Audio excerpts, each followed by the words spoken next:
ఇక ప్రజా జీవితంలో ఒక్కసారి నిలిచిన తర్వాత అధికారం ఉన్నా లేకపోయినా ప్రజల కోసం పనిచేసేటోళ్లే నిజమైన రాజకీయ నాయకులని అన్నారు కేసీఆర్.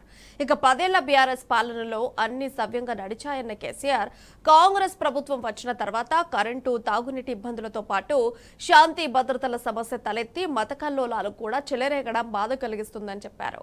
అప్పుడు ఉన్న అధికారులే ఇప్పుడున్నప్పుడు శాంతి భద్రతల సమస్య ఎందుకు వస్తుందో ఆలోచించాలన్నారు. గతంలో ఏ ప్రభుత్వాలు చేయని అభివృద్ధి 10 ఏళ్లలో బీఆర్ఎస్ ప్రభుత్వం చేసి చూపించిందని పేర్కొన్నారు.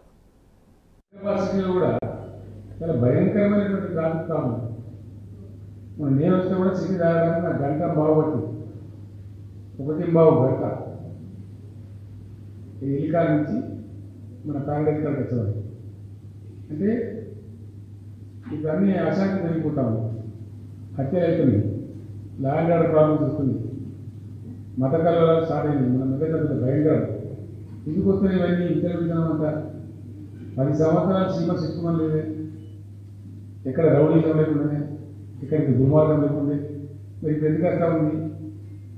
అధికారులు సేమ్, అదే డీజీపీలు, అదే ఐజీపీలు, అదే డిఐజీలు, అదే సబ్ ఇన్స్పెక్టర్లు అంతా వాళ్ళు నాయకులు సేమ్. మరి ఏం తేడా ఉంది అంటే మైండ్ సెట్, ఆలోచించి చెప్పే పద్ధతులు తేడా ఉంటుంది.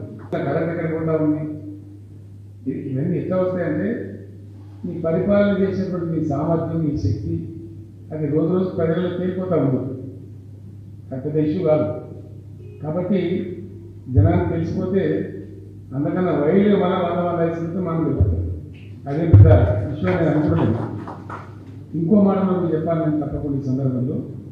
రాబోయే రోజుల్లో ఏం జరుగుతూ ఉందంటే డెఫినెట్గా మన పార్లమెంట్లో ఉమెన్ రిజర్వేషన్ బిల్ పాస్ అయింది. దానికి రాష్ట్రపతి ఆమోదం దొరికింది, అయిపోయింది. డెఫినెట్గా ఇంప్లిమెంట్ కావాలి, చట్టం అయిపోయింది కాబట్టి 100%. దాంతోపాటు ఏమవుతుంది, నియోజకవర్గాల పునర్వ్యవస్థీకరణ కూడా జరుగుతుంది. అసెంబ్లీ కాన్స్టిట్యూన్సీ ఉన్నట్టు ఉండవు, తప్పకుండా మారుతాయి. కొత్త అసెంబ్లీ కాన్స్టిట్యూన్సీలు వస్తాయి. మన శాసనసభ్యుల సంఖ్య కూడా బహుశా 153 అప్పుడు నిర్ధారించింది. కానీ దగ్గర 160, 165 అవుతాయి నా అంచనా. దాదాపు 140-45 కొత్త కాన్స్టిట్యూన్సీలో మీకు అసెంబ్లీ కాన్స్టిట్యూన్సీ ఏర్పడుతుంది. అందులో మహిళలకు కూడా మంచి అవకాశాలు వస్తాయి. రిజర్వేషన్లు వస్తే మహిళా రిజర్వేషన్ బిల్లు వచ్చింది. తప్పకుండా 33% మహిళలు ఎమ్మెల్యేలు కావాల్సిందే. 150 సీట్లు అయినాయి అనుకోండి, అందులో 50 మంది మహిళలు కావాల్సింది గ్యారెంటీ. అట్లా కూడా చాలా ప్రాస్పెక్ట్స్ ఉంటాయి.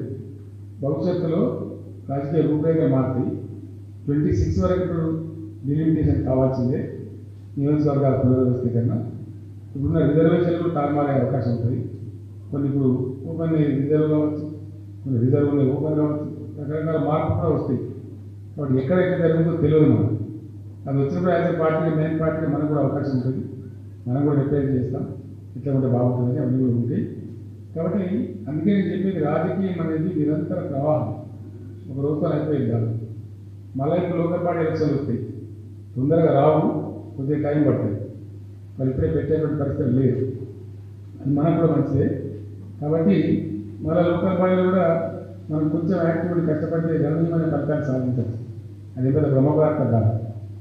ఇంకా మైండ్ సెట్ కూడా వేరే ఉంటుంది. ప్రజలు అసెంబ్లీ ఒక రకం ఓట్ చేస్తారు, పార్లమెంట్ ఒక రకం ఓట్ చేస్తారు, లోకల్ బాడీకి వస్తే ఇంకో రకం ఓట్ చేస్తారు.